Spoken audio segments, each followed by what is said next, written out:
So listen, today, what I plan to do is maybe spend about 20 minutes to 25 minutes giving you a bit of insight into the property market as it stands today.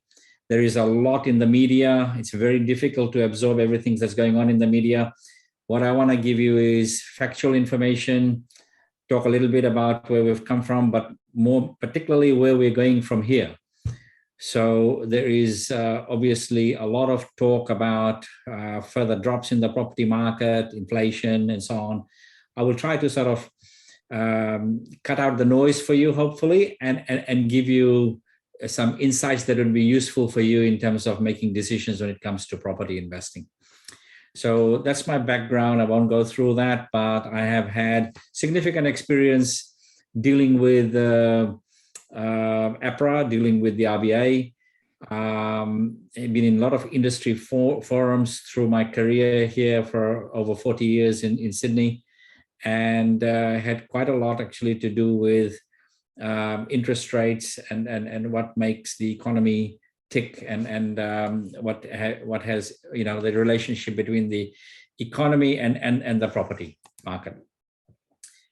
Won't dwell, as I said, too much on the past, but this is where we've come from in the last 12 months. So 12-month change, sorry, this is not updated, but not much change since then.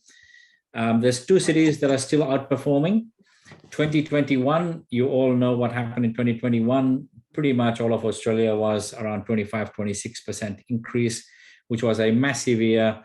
And I will very quickly point out to all of you that that type of year, that 25%, 26% in one year, in terms of overall property growth in a country or a city, has only happened 3 times in the last 100 years. Okay, so some of you who may only have been in Australia for the last 5 or 6 years, seen a massive year in property price increase. That does not happen all the time. Last time it happened was in 1989, and before that in 1950. So don't expect another 25% year to happen in the next 5 or 10 or 15 years. It may happen, it may not happen, but it is an isolated year. Okay, that's the point I want to make. So these two cities are still outperforming when you look at the last 12 months, and we're starting to see some correction in the major cities. Okay, we'll talk more about that shortly. So when we look at the news, there's a lot out there to absorb. What I've tried to do here is put them in a few buckets. On the left side, negatives. On the right side, positives. Negatives and positives as it relates to the property market. Okay. So very quickly on the left side, Reserve Bank interest rates, the big topic for the last 4 or 5 months. So we are now at 2.35. And of course, there is more to come. You know, that's the news. And we will talk more about that in a second. Fed increases rates by another 75. So this US is now, they do a range 3.3 to 3.25. US inflation is at 8.26. That figure caused a lot of recessionary fears, even though it actually went down from 8.5 to 8.26. The stock market took a dive. The bond rates actually went up quite significantly. And our rates actually have gone up from Q1 to Q2 this year. So Q1, as you all know, was 5.1. That was the big figure that everybody got scared about. And now it's 6.1, okay? It will, as the politicians say, it will get worse before it gets better. And then the last one here is extremely important, and I will talk more about that later on, is recessionary fears. In the US, UK, and Europe, okay? It's already having large impact on the stock market, because that's the first market that goes up or down, depending on economic news, and preempts the future. And the slowdown in the China economy. This box here could well become a lot more important than any of the other boxes on this page. Okay, on the positive side, very quickly, we want to get rid of stamp duty and bring in some type of land tax. You'll hear more about that in our state, you know, in the first quarter of next year. We are going through a major rental crisis. Vacancy rates are very, very low. We'll talk more about that. We know unemployment, so economy is going quite well, okay? Unemployment is down to 50-year lows. And the big news in the last few weeks has been the migration cap has been lifted, and we're getting more and more people coming here in the next, already this year, but also in the next 12 to 18 months, we will have a huge influx of people coming to our city and our country. And our GDP, outperforming most countries around the Northern Hemisphere countries. So our June quarter was 0.9, March quarter was 0.8. So economy, as I said, is coming along nicely. It's going really strongly. Yeah, I like making predictions, and some of you who have been hearing me for the last couple of years would know that I have been, so far, been quite correct in some of my previous predictions. So July 2020, when everybody through the middle of COVID were saying that property prices will decrease by 20%, I wrote an article in the paper saying at that time that property prices will increase by 20%. In July, August 2021, I predicted that interest rates will start rising in July 2022. I told everyone, do not listen to the Reserve Bank governor.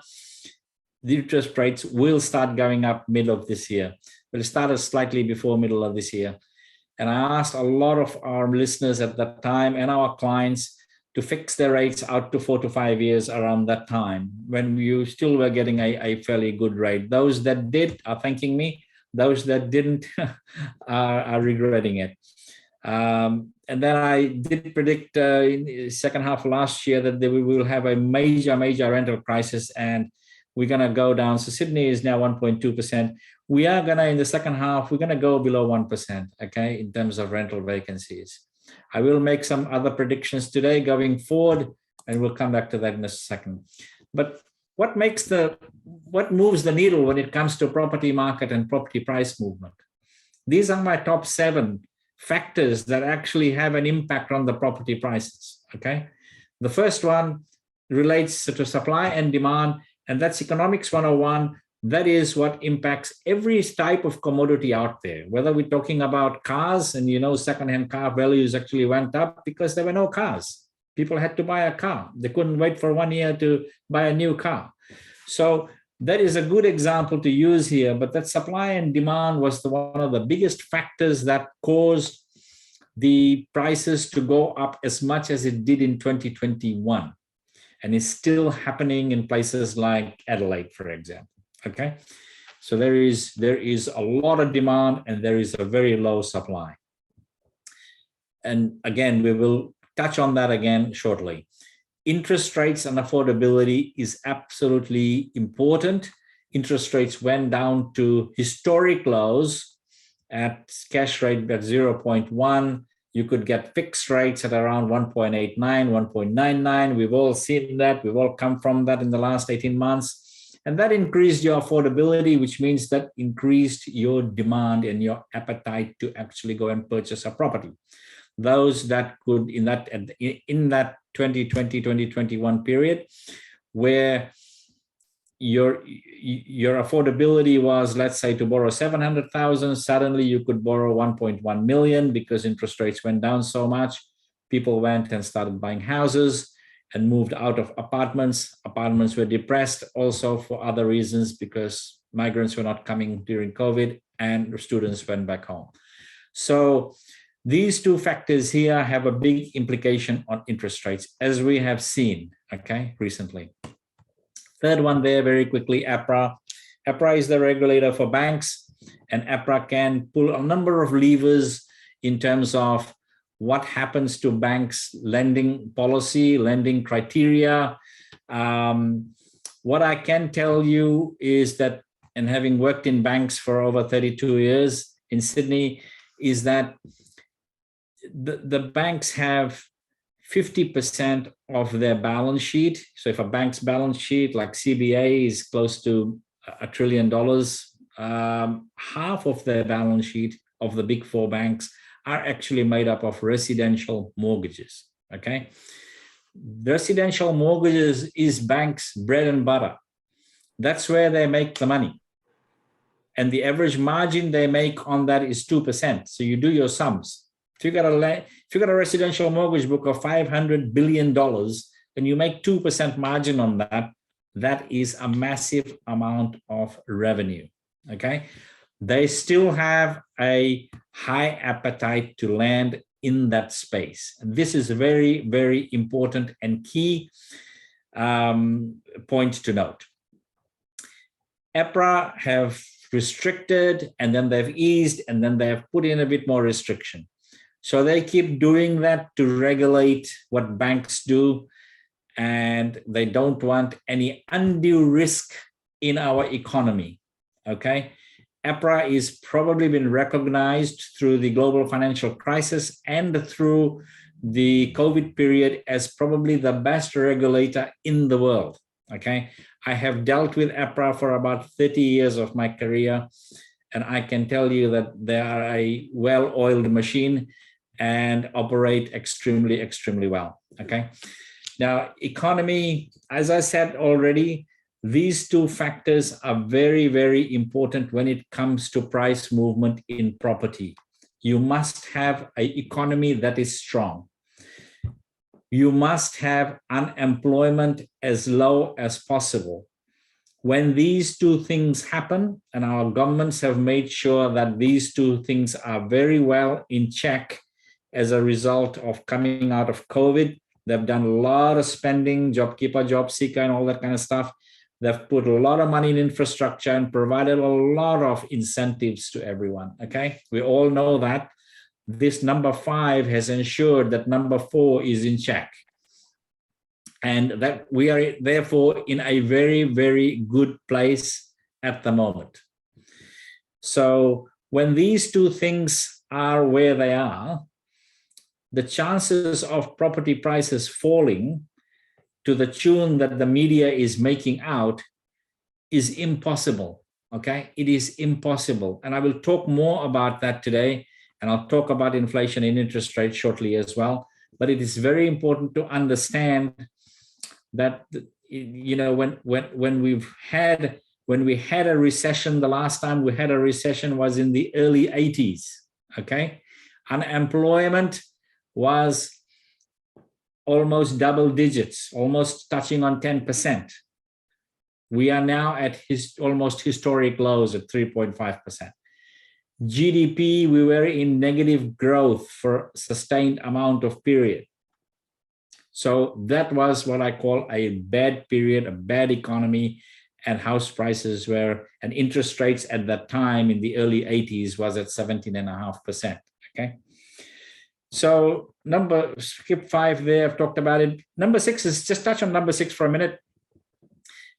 One of the key factors that causes prices of properties to fall is delinquencies and loan write-offs. Let me just explain that from a bank's point of view. I've already said to you that half of a bank's balance sheet, you know, for the big 4, it's anywhere between 400 billion and 500 billion Australian dollars is in residential mortgages. So that's the area they need to really worry about in terms of losing money. If you don't pay a housing loan for 1 month, for 2 months, for 3 months, then it becomes a delinquent loan. You go on a watch list, and then you go on a worry list. These are the banking words, okay? When you go on a worry list, then the bank comes to you and says, if you don't pay your loan, I'm going to have to possess your house and put it on a mortgagee in possession sale. When you have lots of mortgagee in possession sales, and there is nobody out there that comes to the auction to bid for your property, then property values have a strong chance of falling 20 to 25%. Okay. Well, guess what? The point is, delinquent loans in the banking books is nothing to talk about. We are not even talking 1%. Okay. Loan write-offs in the last 30 years, residential mortgages, we're nothing to talk about. Okay, I sit in risk committees for 4 to 5 hours. We don't even talk about mortgages. We talk about personal loans. We talk about car loans. We talk about small business write-offs. We talk about large commercial write-offs. So very important to note that the bank's residential mortgage book is still very healthy. Will we have mortgage in possession sales going forward? Of course we will. Of course we will. So I'm not going to pretend for a minute that there will be some hardship. Once there is hardship and people cannot pay off their investment loans or their housing loans, that will be a mortgage in possession sale. When that happens, I can assure you there will be people going and looking for a bargain to purchase that property. Okay, there will be a market for that. We have strong demand in properties right now and will continue for the next 10 or 15 or 20 years. Why? People are fully employed. Our economy is really strong. People are cashed up, okay? Really cashed up.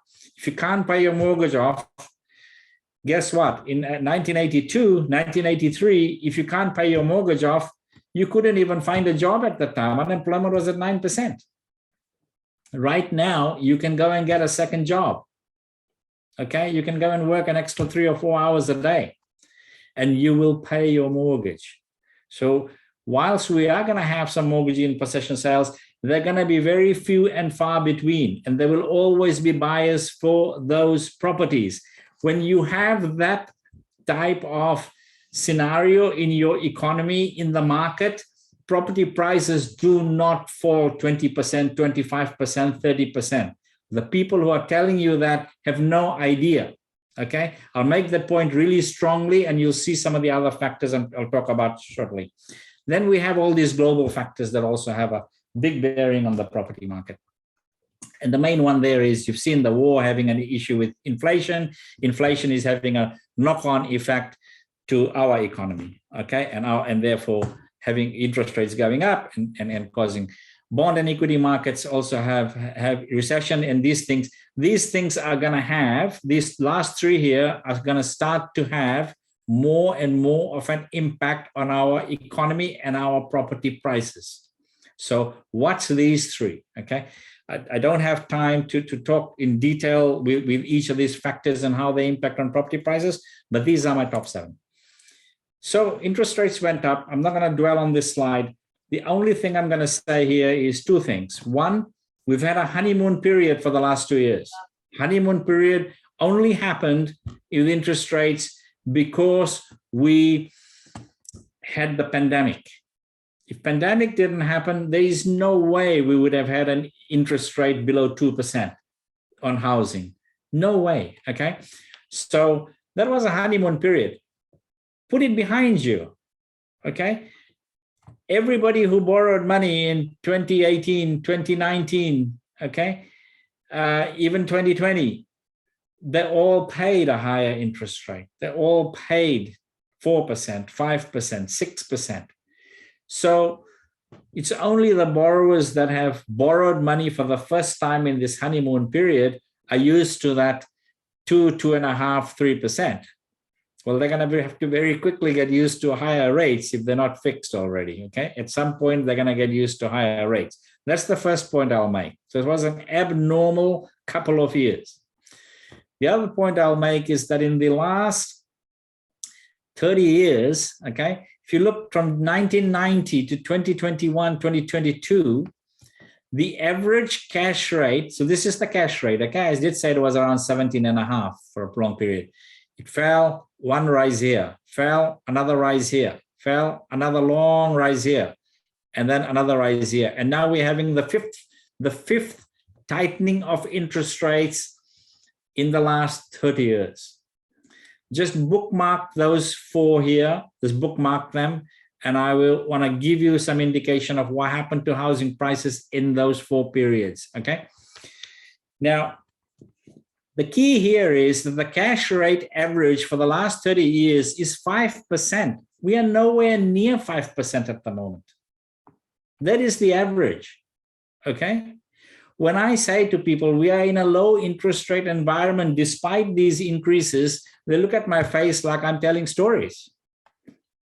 So very important to note that this period here of falling, this is a honeymoon period, okay? This is a honeymoon period. It may not happen again in your lifetime. I won't dwell on that. Now, I'm expecting another 1 or 2 interest rate increases, and that is it. I'm expecting 0.25% to happen in October. They may pause after that, or they may do another 0.25% in November. And I don't expect, to be perfectly honest, I don't expect any further interest rate increases after that.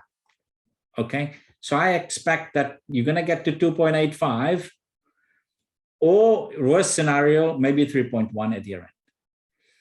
I've highlighted again this section here. Okay, as soon as you are going to see any recessionary fears in major economies, and the ones I'll mention again, China is our biggest trading partner. China is slowing down like nobody's business at the moment. Last quarter, 0.4% growth. Last quarter, we were 0.9% growth. So China, which country that used to be growing at 8, 9, 10%, is now, the World Bank has just taken out a forecast yesterday saying at best this year they will be at about 2.6 to 2.8% growth.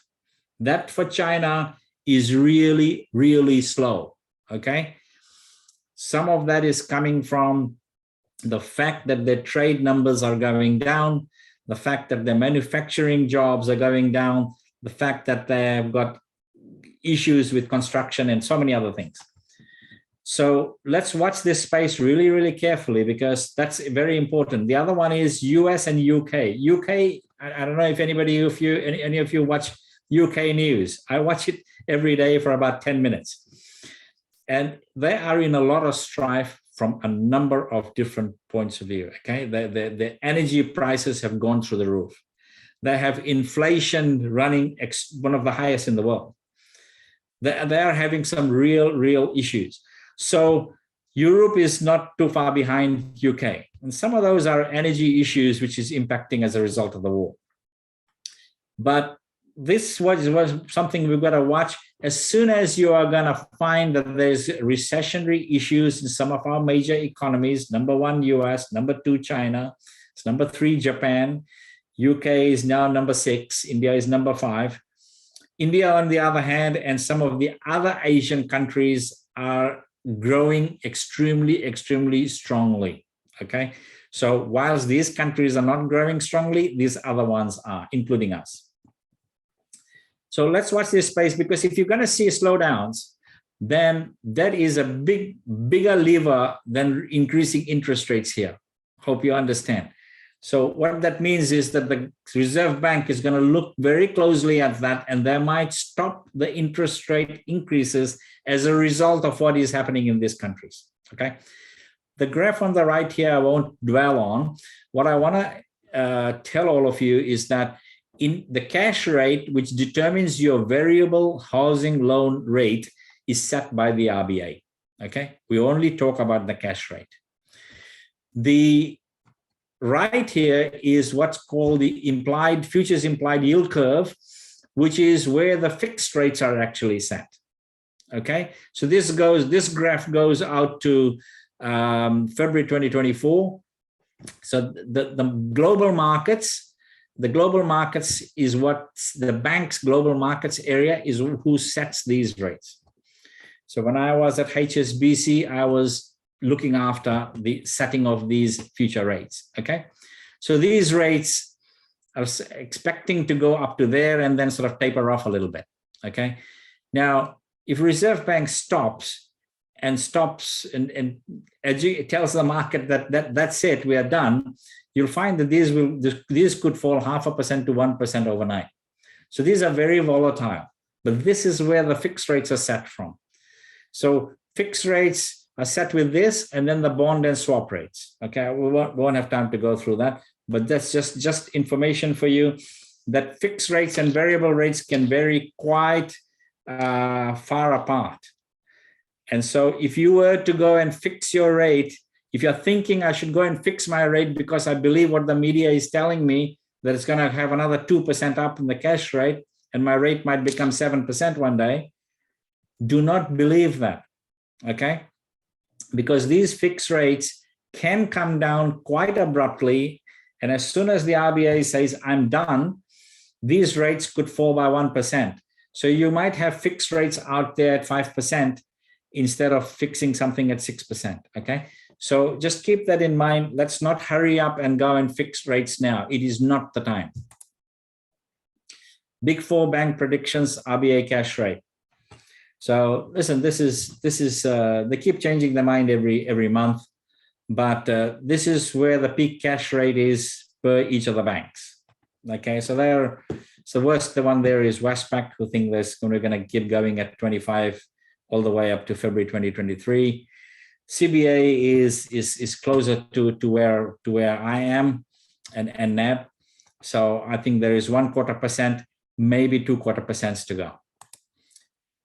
Now, I told you to bookmark those 4 tightenings that we have had in the last 30 years. Now we'll start from the bottom here, 94 to December 2094, August to December 94, interest rates went up, cash rates went up 2.75%, fairly rapid, okay, short period of time. House prices 1 year after the last hike, after December 1994, went up 0.3%. House prices 2 years after the hike went up 2%. House prices 5 years after the hike, 26%. Okay, and then you can read the rest as I've explained. So we have had a big fall here. It was a 3% increase, a fairly hefty increase over a very prolonged period. Okay, 6-year period. So 1 year after the last hike, 2008, fell 4.6. Year 2, up 12.7, very healthy. And then 5 years. So this was a fairly lull period, okay? Very lull period for the property market, where you've had 5 years only that. Here you had 64% increase, and here you had 26%. So listen, a healthy property price increase is around 5%. But have a look here. We haven't seen anything around the 20% or 25%.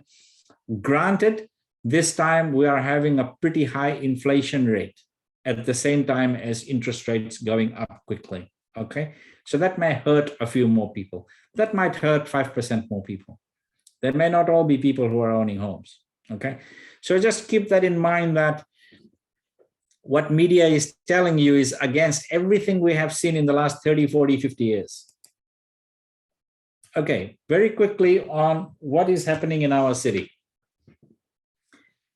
And this is one of the biggest drivers and one of the key things you should all be looking at when you're investing in property. Okay, my top 7 was there. This is very important. You want to see what the government is doing. First and foremost, at a macro level, by 2036, there will be an additional 2.7 million people in Sydney, which will bring the population to 6 million people in our Sydney metropolitan. And by 2054, we're going to have 8 million people.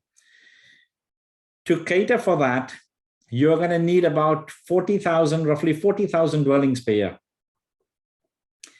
Well, with the migration that is about to hit us, okay, our normal migration year for Sydney is normally around 90 to 95,000 people in a year.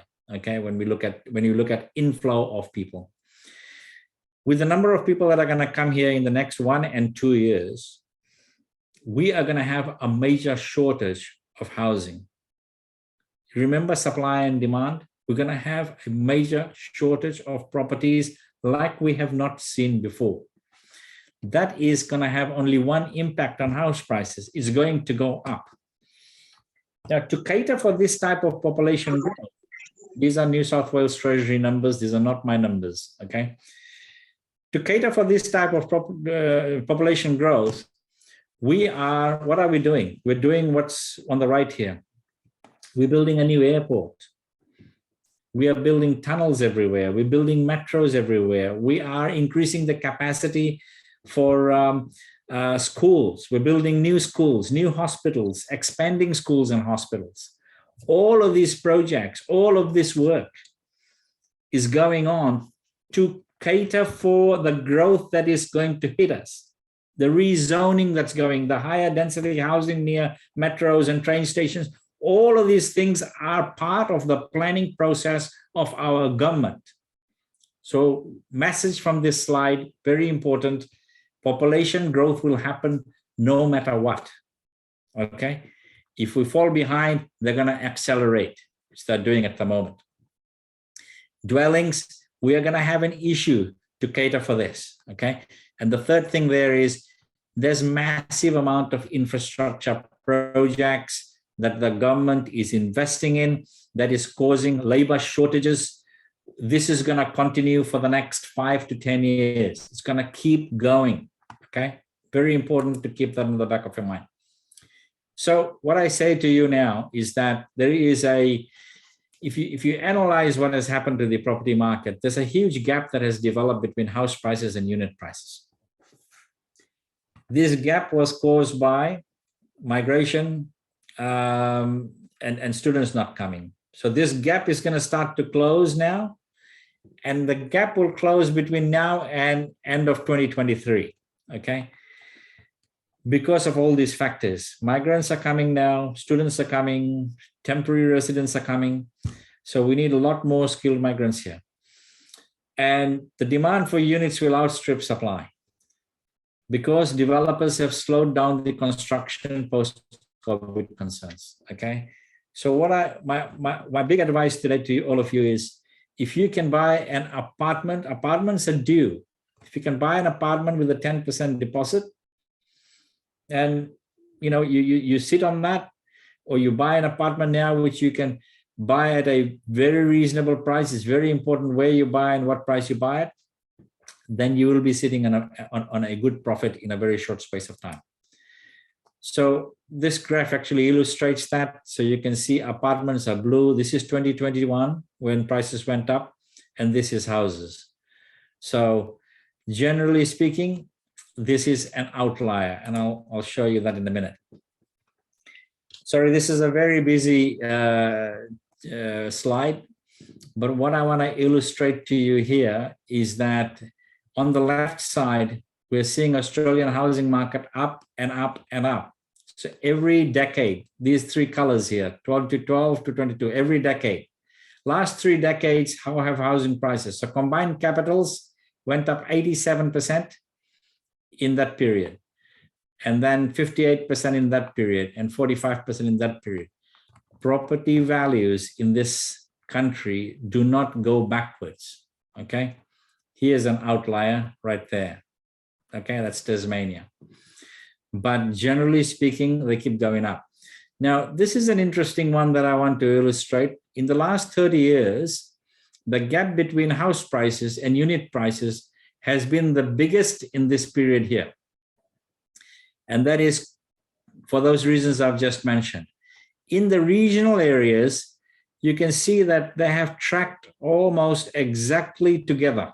Okay, yes, there is a gap there, but the migrants and students do not necessarily live in regional areas. They mostly come and live in the city areas.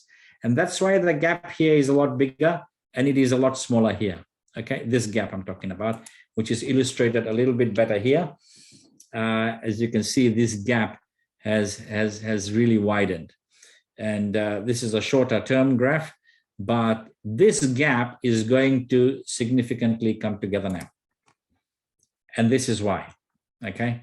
So I call this the perfect storm for apartments. There are a few factors here I'll run through very quickly. We're still in historical low interest rates, and they still are very high to lend. That's number one. Number two, demand will continue to be strong. All these factors that caused apartment values to be depressed during COVID, the opposite is happening now. Supply is significantly down, and I'll talk more about that in the next slide. Okay, supply is, let's go to that right now. So supply in Sydney, so these are completed apartments in each of the eastern seaboard cities. In 2022, we had 14,000 completed apartments in Sydney. Okay, that's this year. In 2023, that comes down to completed apartments of only 9,600. Look what happens in 2024. It's only 4,500. Now, the reason for these two falling quite significantly is because we really slowed down the construction. It takes 3 to 4 years to have an apartment project from the time you do your DA, start the project, finish the project. So all of that takes about 3 to 4 years. In 2020 and 2021, we really, really slowed down. And this is the impact of it. We're going to have finished apartments way down. The graph for the actual demand side is actually going to go the opposite way. So guess what's going to happen? You're going to have significantly higher demand and significantly lower supply, like we have not probably seen for the last 50 years. Okay, that is a major factor that nobody is talking about. That is another major factor that is going to have a major issue on the rental crisis. The other 5 factors, very quickly, we all know cost of construction is up. So what we're finding is, and we talk to a lot of different developers out there, what we're finding is that no developer of apartment projects are putting their prices down. Every single developer we have spoken to, and that is at least 12 or 13 in the last 2 months, they're all talking about raising their prices. Okay, so even if nothing happens, they're going to raise the prices of the apartments. Rentals are heading up and up. And we all know this chronic shortage, and we'll talk more about that in a second. There is still significant household savings. What is happening in the market right now is people are taking a pause. Why are they taking a pause? Well, why would you go and buy a property now when you think interest rates are going to go up a bit more and the Reserve Bank hasn't stopped the tightening cycle? So they're sitting on the sidelines waiting. Once this pause, once the Reserve Bank says no further tightening, all these people who are waiting, they all come back into the market. We're going to have almost 6 months of people waiting, maybe longer. So first quarter next year is when I think that people are going to say, okay, this is the time to get into the property market. I've waited for long enough. And they're going to jump back onto the property market. And that is going to not push prices up anywhere near 2021, but we're going to make back some of the losses we've had in the last few months. Okay, at least that. Business confidence is still high. That's why companies are still hiring people. That's why unemployment is so low. Everybody's pretty gung-ho about our economy and expanding and increasing their business.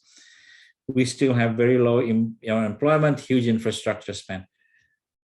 There's 8 factors here why I think it is the perfect storm. The media tells you that there is only one factor, and that's interest rates and inflation. Yeah. So very important to note that. Now, the big 4 predictions on house prices. Well, we all know what they said in 2020. They said prices will fall between 20 and 30%. So I take this with a grain of salt, but this is where they are with their forecasts. Okay. So between 2022 and 2023, this is where each of the banks are. So doom and gloom. These are people who sit in their offices with their blinkers on and strategize and do lots of modeling, but they have no idea about what really happens in the coalface. This is my property price growth projection, and I have actually split that into houses and apartments. I reckon houses have a good chance of falling 5%. This is Sydney, by the way, in 2022. So we haven't fallen anywhere near that, but it will get there, I think.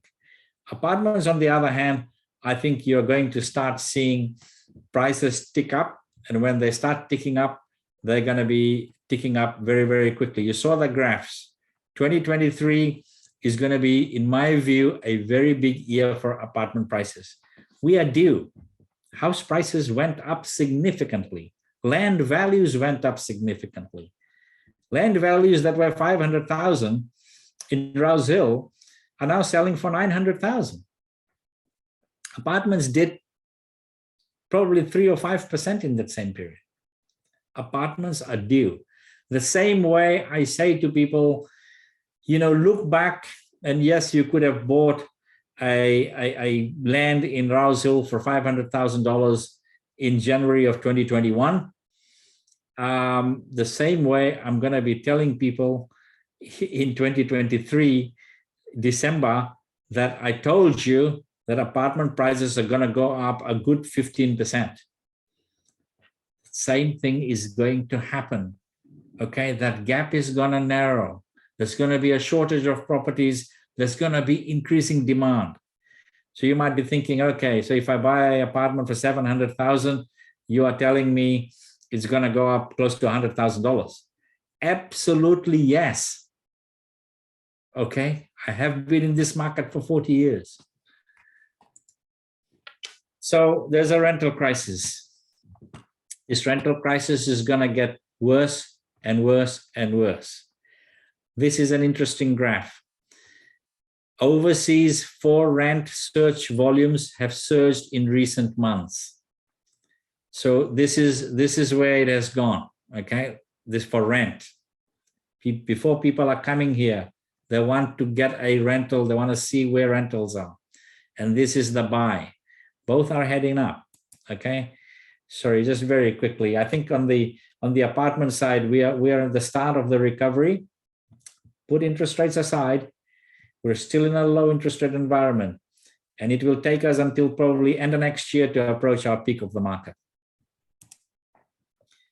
This is where we are nationally, 0.9%. Okay, 0.9%. Combined capital is 1%, and it keeps going. Sydney is 1.2. August last year, we were at 2.5. We're 1.2. Guess where we're going to be by middle of next year? It will be chronic levels. Chronic levels. Rentals are going to go through the roof.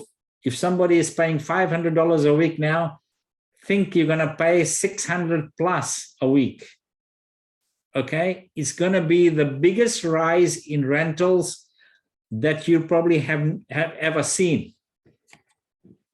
We are going to get somewhere around this 0.6 sometime next year. That's chronic. Brisbane is having massive issues at the moment. Okay, Adelaide is the lowest in Australia. They're having massive issues. This is only going to get worse. I predicted this in around August last year, and all of these graphs were shown that it's going to go below 1%. By end of this year, it will be below 1%. So keep that in mind. There is a lot more people searching for apartments now. Okay, the demand for searches for apartments is outstripping houses at the moment. People can't afford houses. They've gone up so much. The next best thing is to buy an apartment. Okay, you can see the numbers there. Okay, this is the simplest graph to understand.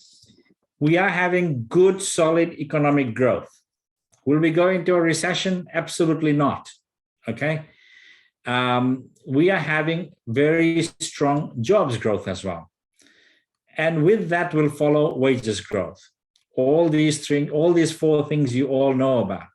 When all these four things happen, it increased rental and buyer demand.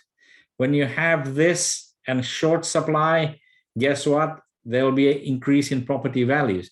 I'm again not suggesting we're going to have a 25% year in the near term. I've said that already. But we are not going to see property prices crash that the media is telling you about. There is no crash happening. Okay. So we will see a small increase in house prices next year, but we are going to see a big increase in apartment prices next year. It's not just about interest rates. I won't dwell on this one, but I say to you that location is very important when you buy a property. For those reasons, the price you pay for a property should never be at a premium. Very important. The timing of getting into a property market, also very important. And very important, becoming more and more important to see who the builder and developer is. A lot of people going broke recently. So now I will stop there, and we're going to showcase a project to you in the next 5 to 10 minutes, and then we'll take questions. But I just want to make a point before I show you this project, is that Nivas Real Estate, we pride ourselves in selecting great value projects, okay? We value pick the project for you, and we would never show a project to any of our buyers if we weren't in a position to buy in there ourselves. If we are not going to buy something, then it's definitely not good enough for our clients. Okay, so that is absolutely key for you to understand. We keep searching, we keep talking to developers, and we keep searching for the best value projects, and for good reasons. I'm very excited today to actually show you this project, because I think it is got excellent value, excellent location, and it's an absolute lifestyle choice at a very, very affordable price. Okay, I will get my colleague Krish to come in and also explain this project. But the one we're going to showcase to you is called One the Waterfront. It is in a suburb called Wentworth Point, which is a very tiny suburb. And this is what, as I said, lifestyle resort community. So just very quickly, we're looking at about 14 kilometers from the CBD. Okay, this is Rhodes over here. Most of you know Rhodes. This is Meadowbank over here, and this little peninsula here, very tiny peninsula here, is actually called Wentworth Point. It used to be called Homebush Bay when the Olympics happened, but it is called Wentworth Point. That is it. This is Wentworth Point. There is a nice bridge, that actually walking bridge and just buzzes, that connects you to Rhodes. And then the ferry comes here. There is a ferry, the Olympic Park ferry is here. And then on the back here, you can see your playground is the Olympic Park. This project that we're going to talk about, the waterfront, is just on the edge of this Wentworth Point here. So listen, it is a amazing location. It's a lifestyle choice. And as I said, highly, highly affordable as well. There is a marina coming here as well. Now, that's an aerial view. To tell you a bit more about the project, listen, the developer has put in a lot of thought in making sure that you have resort style living and you have all of the amenities within the complex or within walking distance. So I cannot think of any project, and listen, we've got over 50 or 60 projects in Sydney that I can show you.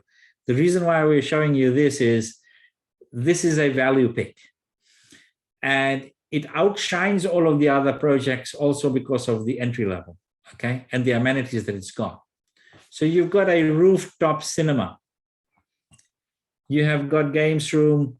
You've got access to what's called a Pulse Club, where there's tennis courts. There's a primary school already built. There's parks and so on. I'll just go through. There's an indoor theater as well of 20 seats. You've got all the technology that you can think of: wall-mounted tablet, wireless internet, lighting control, pool table and games room, communal lounge area, communal dining and kitchen area. You can read that faster than I can say it. But all of this is reasonably high tech. Swimming pool in the complex, but also you have got access to, so you can see this is a walkway connecting two buildings on the rooftop. You can see how close you are to the Olympic Park. As I said, the Pulse Club has tennis courts. It has indoor training pools and lap pools for kids. You've got gymnasiums. Now you've got the biggest goals, I think, in New South Wales that's built. This is called Marina Square, and that's the footbridge that connects you there to Rhodes. Chris, you want to add anything to this? Hey guys, sorry about that. I'm Chris from the Nivar sales team. So guys, I actually live in Wentworth Point. So I've been living here for about 6 years now. I bought here about roughly 10 years ago as an investment and then moved into the property. And look, guys, as Sachin mentioned, the lifestyle here is honestly second to none. So when I first moved in, it was a little bit less connected. But now you've got the footbridge, which you can see on the right-hand side there, which connects you to Rhodes. You've got a shuttle bus, which takes you to the Rhodes train station and Rhodes shopping center every 15 minutes, which is free. You've got access to the ferry, as Sachin mentioned, the Rhodes train station. You've got a new, which we will mention in a minute, but it is earmarked that the light rail will be coming in as well, which will be directly across the road from our project. We've got a high school, which has just been approved as well. Public school came through about 3 years ago. So in terms of lifestyle, guys, I mean, my wife and I, we've got a lot of mates who live, out towards Rouse Hill and Kellyville and all that. And look, it's lovely out there, but I mean, here, when we go there, I don't know, just feels a bit quiet for us. Here, we've got lots of walking tracks, lots of bike tracks, It's an apartment. Obviously, it's all apartments here. So it's a very close-knit community, very friendly, sort of white-collar demographic living around here as well. And as Sachin mentioned, there is a marina coming into the suburb as well. Now, as you can see, this is what it's planned to look like. Now, if you look at any other suburb right across Parramatta River that has got a marina, if you see what prices there have done once these marinas have come in, it's just grown exponentially, right? So this whole enclave is going to be like a waterfront kind of mini, sort of like a mini Darling Harbour, you could call it, in the western suburbs. So it's coming up quite nicely. And as I mentioned, stage 2 of the light rail will be coming up across the road from this project as well. That's where it's earmarked to have the station of the depot, and that'll provide you connectivity to Parramatta and Westmead and so forth. So again, one more element of connectivity to add. Then we'll move across to the next. Now, where the project is directly next to it, right? So across the road, you're going to have the metro. Then to your left-hand side, if you're going to be facing west, to your left-hand side, they're building one of Australia's biggest man-made beaches. So this is going to have, I think it's 1 meter or 2 meters. Don't quote me on that, but there'll be waves every 3 seconds. It's going to be sand. So it's going to be just a huge kind of beach area. It's a surfing beach, Chris. Surfing beach, yeah. So you can surf there. One side will be surfing, one side will be for swimming and all that. So again, like, where do you get, ferries, a full-fledged shopping center, a beach, everything within a 10-minute walk? There's nowhere in Sydney. There's absolutely nowhere in Sydney. So granted, in the past, I know some of you who do know Wentworth Point, they say, yep, there's a lot of apartments coming up, but rest assured, the space here is running out. There isn't too much more room for new apartments to come in, and the population is growing significantly. And this is just one of the images of the bike tracks that we have. This is the cafe, which is next to one of the boardwalks as well, near the ferry that we've got, the Armory. This one's called. Then look, now, sorry, next slide. Yep. So guys, these apartments that we've got, they're brand new, they're completed, they're ready to move in. We've got 40 apartments left.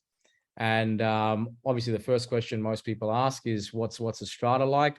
So strata for a 1-bedroom, 850 to 950, 2-bedroom, 1200 to 1350. But bear in mind, guys, if you're going to be comparing this to places like, Parramatta or Westmead or Borkham Hills or something, you're getting a lot of facilities here, right? This honestly is, it's a lifestyle. I mean, you're getting your indoor, outdoor pools, tennis court, everything that Sachin went through. So yes, the strata is, compared to those suburbs, a little bit on the higher side, but you're getting a lot. And compared to all the other buildings in this suburb, this is still quite reasonably priced for strata. Now, the developer builder is Piety. Now, Piety have built quite a few amazing projects. So first one up here is Bay Pavilion in Lane Cove. That was a $225 million project. And again, they were the developer builder over the whole thing. And look, an amazing project there. Crown View in Wollongong, that's another one, $120 million project, slightly smaller. And that one just finished off recently. Now, if we go across, now, Piety also bought the Intercontinental Double Bay site as well. And what they're doing is they're revamping the whole thing. And that's a huge name, the Intercontinental. So they're going to be revamping that. And the completion date for that is 2024. Now, this particular project here, this is 563 apartments coming up. This is in Hurstville. So this is a massive project that, again, that they've done. So what I'm trying to showcase here, guys, is there is a big depth of experience with Piety. They've got a fantastic, track record, and yeah, have been building quality projects. Now, one thing I want to highlight here, in Wentworth Point, there are only 2 brand new, if you look on REA or Domain, there's only 2 brand new projects for sale, right? One is called the Sanctuary, and the Sanctuary is down towards near the ferry. And this is the pricing for the Sanctuary, right? Now, for a 1-bed, 1-bath, 1-car, you're paying $795,000, okay? Now, that's for a 73 square meter apartment. So it's about 52 internal, if I'm not wrong, plus your balcony and all the rest of it. So the next is a 2-bed, 2-bath, 1-car apartment for $995,000. And guys, these ones you're looking at are not water views. They're off the plan. And this is where their starting price is, basically. Now, if we look at a 3-bedroom, 3-bed, 2-bath, 2-car is starting from $1,650,000. So if we draw comparisons to what we are selling, which is a brand new completed project, right? What we've got here is just an example of a 1-bed, 1-bath, 1-car. And our 1-bed, 1-bath, 1-car start from $599,000.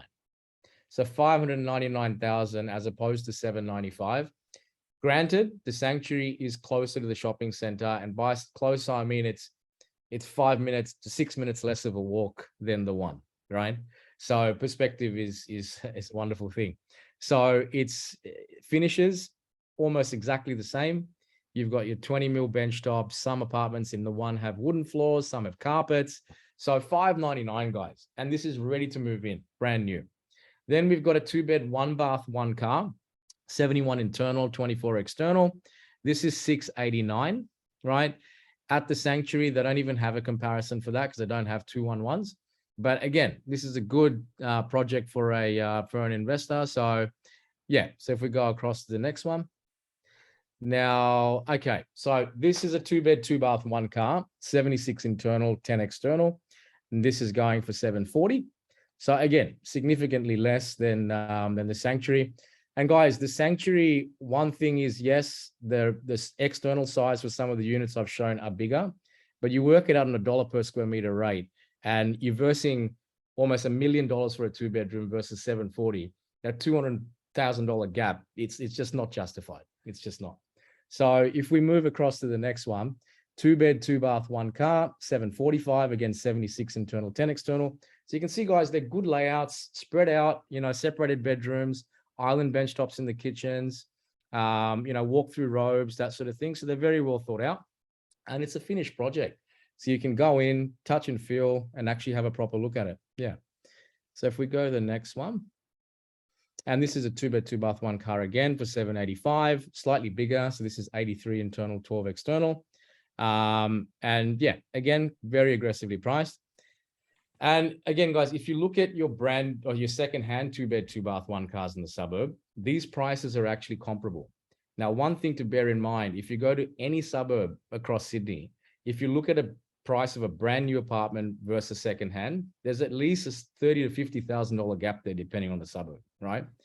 These brand new apartments ready to move in are priced the same as comparable secondhand apartments in buildings which are up to 11 years old. So it's quite compelling. Hey, thanks, Krish.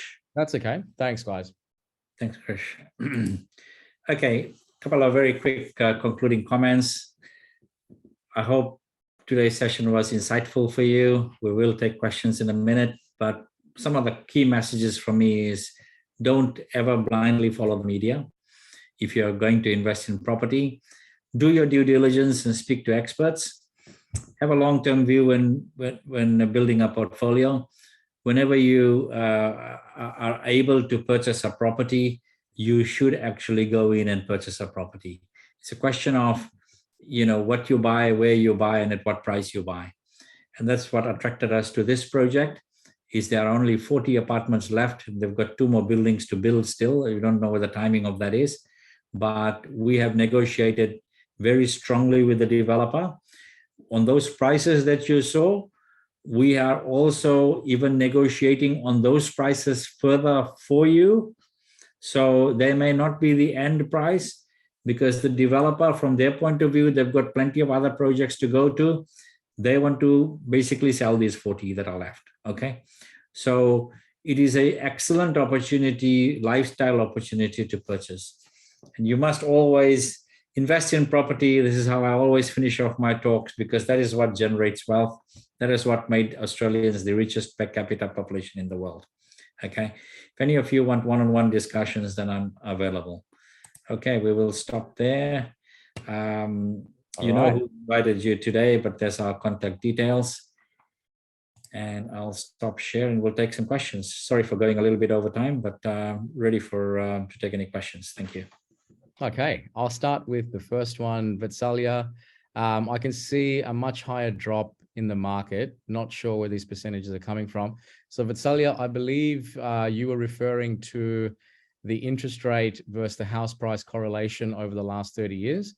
So I did actually share another graph in there, which is from the RBA and REIA, if I believe. So just to show you that we have received our data from these are sort of RBA. No, I'm not denying that. I'm not denying that. I'm not saying that the data there's a problem with the data. Okay. But what I always feel is that the real life scenario of prices dropping is significantly higher, and I can tell about my suburb. Of course. So this all of you. Vatsalya, which suburb is that? St. Ives. Not sure. St. Ives? Okay, sure. Okay. So I stay in an apartment, but let's talk about apartments first. So my apartment comes in St. Ives North Public School, which is considered one of the best in Australia that you're aware of. So there's Artarmon, there's St. Ives North, and there's Baulkham Hills. They're the top 3. So this is in the catchment here. When this 2-year increase happened, the prices did go up by 50,000 to 100,000. But again, now the deals that are happening, they've gone back to 850. And these are big size apartments. These are around 90 to 100, 110 square. So that is one for apartments. Even for houses, what I'm seeing is the deals that were happening at 3 million plus. Now there have been many deals, which I can show also if you guys come here at 2.2, 2.3. So, so when you guys say that it's just 5%, that's where my discomfort comes in. That it's not 5%; it's much more. So, listen, you raise a very very good point, but so that what you are saying is absolutely correct. Okay. Now, when we quote I mean, those numbers that we saw there are a 12-month change.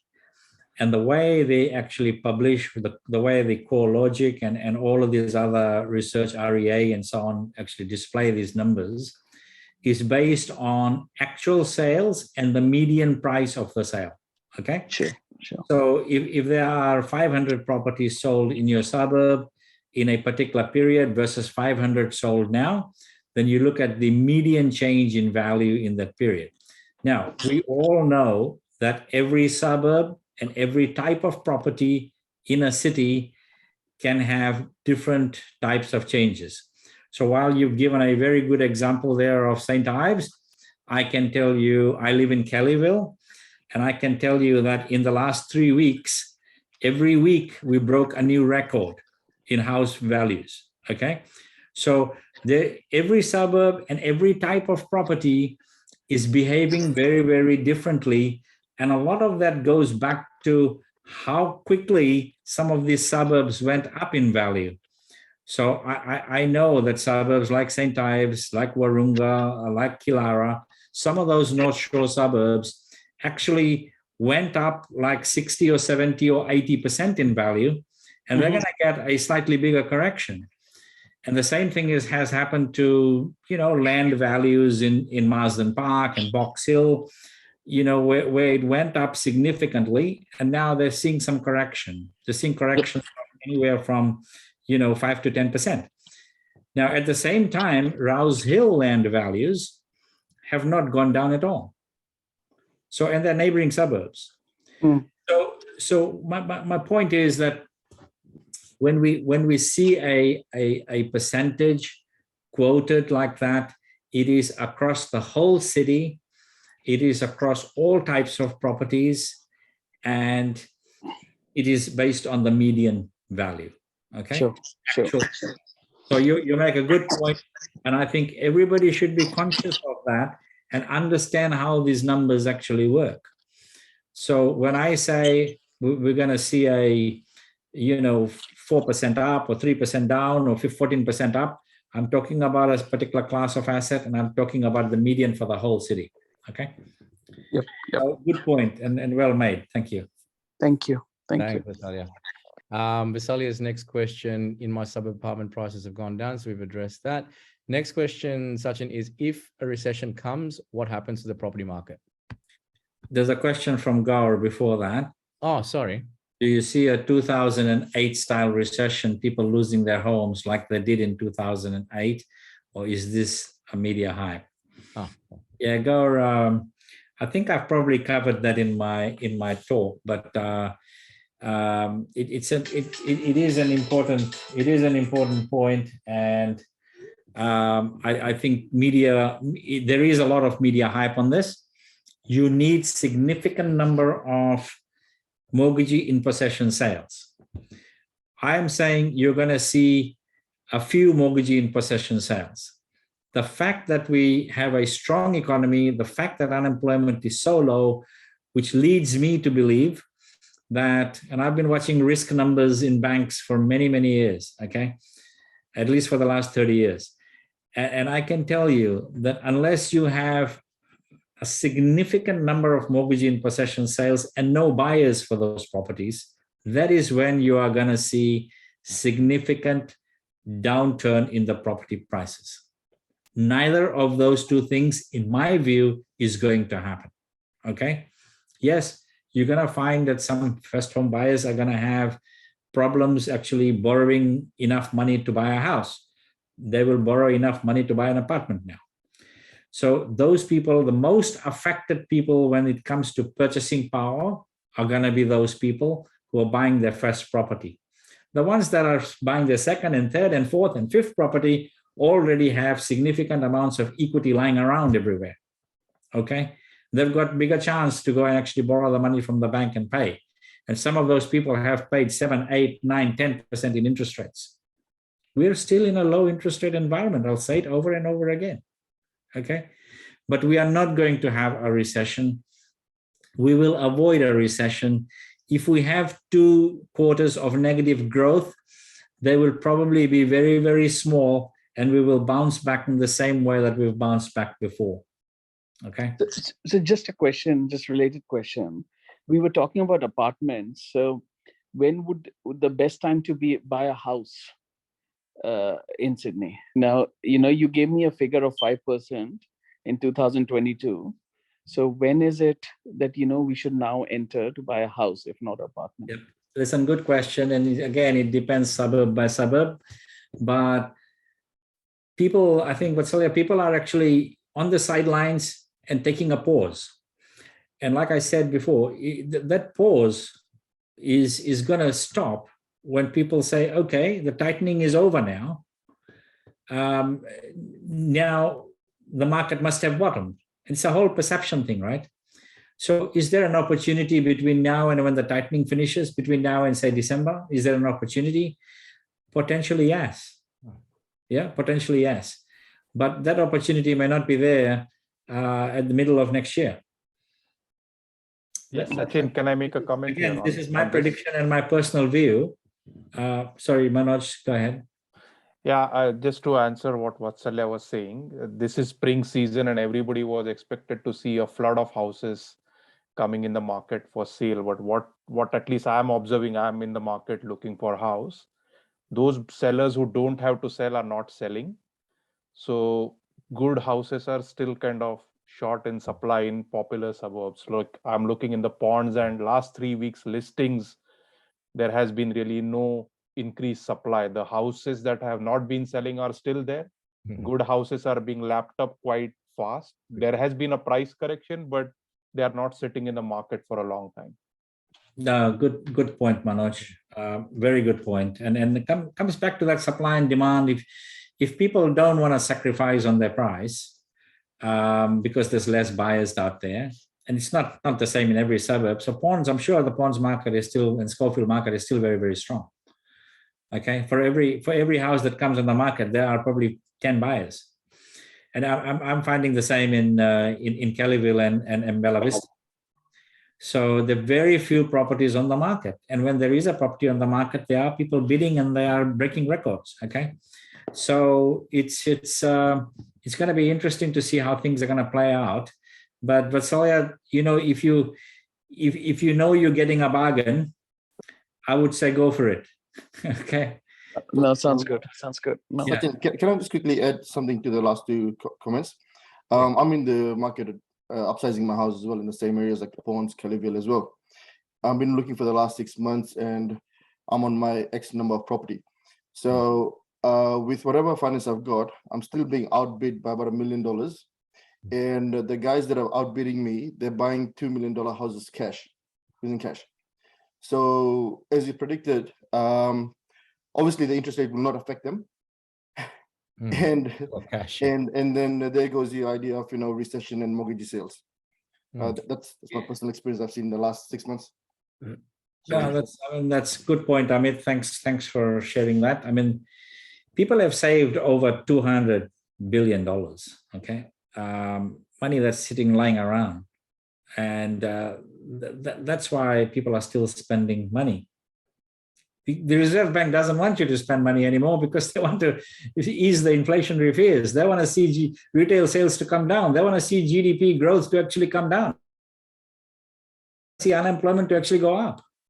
This is reality. This is what they want to see. But it is not happening. It's not happening because people are cashed out. They've been tight with their money and they're spending. I don't think anybody has stopped spending yet. Okay, there's a certain amount of population which, the media will pick the people in the poorer suburb. They'll go to Mount Druitt and they will pick somebody who's got tattoos on their face and earring. I have nothing against these people, by the way, so excuse me for saying this, but the media does this, and they're the people. They'll find somebody who sleeps in cars, and that's what you see on Current Affair, right? But the people who are listening here today, I can assure you that you're still putting food on the table.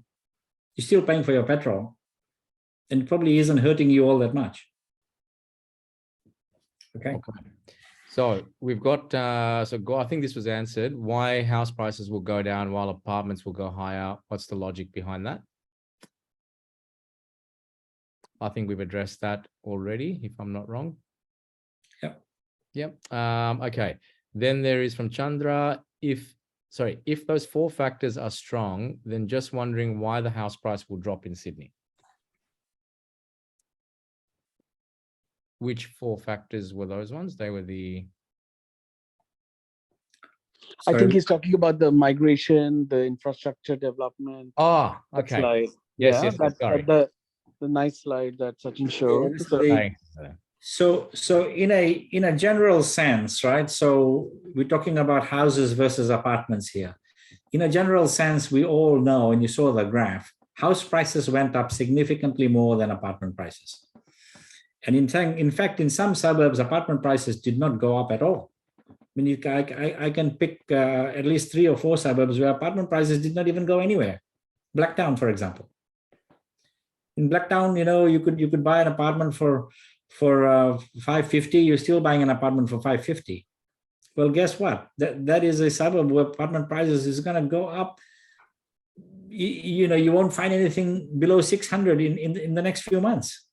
Then it's going to go to 650. Then it's going to go to 700.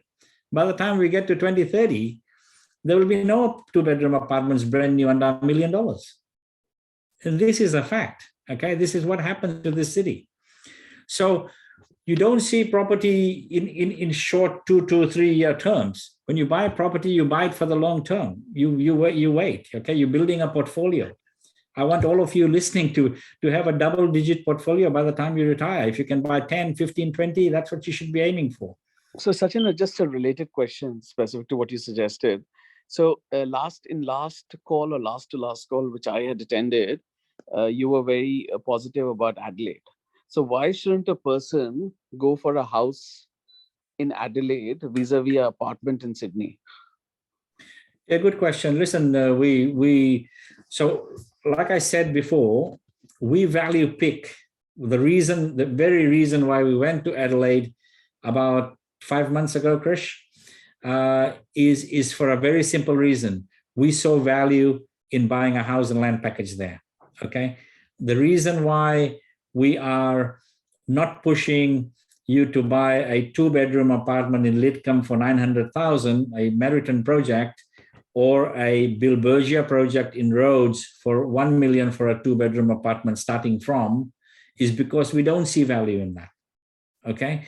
So our value pick, absolutely. If you want to buy a house and land package in Adelaide, I would very strongly recommend that right now. I would very strongly recommend that. It comes down to your choice. Okay. For some people listening today, they might think, well, Wentworth Point is a place I could one day go and live. It's got lifestyle, it's got resort style facilities. You know, I can't think of another suburb in Sydney that has got ticks so many boxes. And the reason why, if it was priced $100,000 more, we won't be having this discussion today. We have gone to the developer, we have had a hard discussion with the developer. They are giving us preferred pricing on these. What you saw today is not the preferred pricing, okay? It's still a very low entry point. So, you know, we were selling a lot in Southeast Queensland 18 months ago, 2 years ago. But what we were selling there for 480,000 is now 680,000. So we've stopped selling that, because would I buy a 4-bedroom house in Loganshire for 680 to 700,000 today? Absolutely not. If I'm not going to buy, I'm not going to show it to you. Would I buy the 2-bedroom apartment for 740,000 in Wentworth Point? Absolutely, I would. Okay, and that's the point. So that's where we come from, Vatsalya. It's you know, we will show you our top 3 picks in Australia. Thanks, Sachin. Thanks. You're welcome. Thanks, Vatsalya. Okay. The question that Gaurav has asked, is Gaurav still there? Maybe. Okay. That's okay. Bear with me. Hopefully we've answered that. Sorry, we've gone over time. No, that's all right. All good. Okay. Sorry, guys, just lost my chat screen. Give me 1 sec. Okay. Okay. So area. So Vatsalya, you were asking. Strata cost is quarterly. Yeah, there's a question there on strata cost by Amit. Yes. It is quarterly. Yeah. Listen, it's highly comparable. It depends where you are. You know, its facilities is. So I've got an apartment in Top Ryde. I pay $1,800 a quarter, and that's because of facilities. So comparatively, this is cheap. Okay, you might have an apartment in you know, Westmead, and that the strata there might be 900 to 1,000 a quarter, but you might have 0 facilities. So it's all about horses for courses on strata. Yep. Thanks for that. And Vatsalya, you were mentioning the area in the sanctuary. So I touched on this briefly. So the area, so the size of the sanctuary internal apartments are very similar to the one, but the one which they've got advertised, the 2-bed, 2-bath, 1 car for 950, I believe that's got a bigger courtyard area. But even if you factor that in on a per square meter basis, the one is well in front. Yeah. Ruchi, are you able to share approximate ROI for the apartments, please? Yep. So what I'll do, Ruchi, I'll verbally tell you. So the 1-bedrooms are starting from $599. So a rental for a 1-bedroom, you should be getting close to 500 comfortably in Wentworth Point at the moment. In fact, slightly more than that, probably for a brand new. 2 bedrooms, and if it's a $599 price and you're getting about $500 a week in rent, you can do the sums on the yield there. Then 2 bedrooms would be starting from $740. That's your 2-bed, 2-bath, 1 car, and your rents there you'd be looking at around the $650 mark comfortably for a brand new one. You'd be looking at over there. And then for 3 bedrooms, look, they're starting from around the 1.15 mark at if I'm not wrong, and the rents there you'd be getting probably about $900 at the moment for a 3-bedroom. So just to give you a bit of a high level overview. And what I'll do after this is I'll share my email address, so if anybody's got any specific questions, just email me, and yeah, I can copy and such in. We can have a personal one-on-one and go through everything. Yeah. Okay. Okay. I mean, the other thing I'll just add to that is that rentals, even though rentals have gone up in Wentworth Point quite a lot in the last 3 to 4 months, it's going to go up even more. It's going to go up significantly more. Okay. So there are stories there that agents have pushed rent in one hit from like 600 to 680. Yeah, it happened. Yeah. I mean, Krish gets newsletters, community newsletters there, and chat groups. So it's going to be a crazy market in the next 12 months. So when it comes to rentals, what's this space? I mean, I think the rental growth will outpace interest rate growth.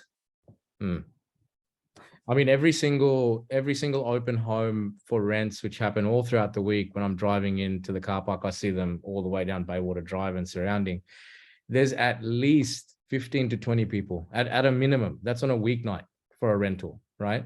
And that's with quite a few rentals still available, but that level of supply is becoming smaller and smaller. So yeah, exactly as Sachin said. Okay. Unless there's 1 or 2 last questions, conscious of time, we can feel free to contact any of us. Krish, myself, Raj, and Sanjay are on this call.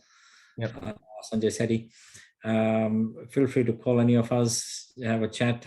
We're happy to take you to the site anytime. Krishan is on the ground, so he'll take you any hour of the 1 minute walk.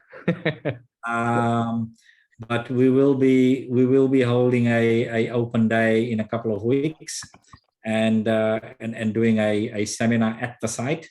So, but dare I say, at these prices, first in, best dressed, we can show you all of the 40 if you wanted to see all of them and make a choice. Yeah. Okay. Brilliant. So unless there's any other questions, thank you for listening in, and we would urge you to look at this opportunity.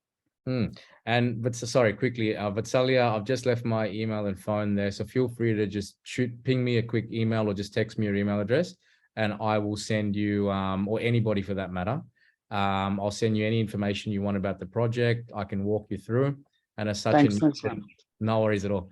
And we're working on more aggressive pricing as well as we speak. No, I'll sometime plan to visit your office. I want to meet Sachin also, so I'll plan sometime. Sure, anytime. Let's do it. Perfect.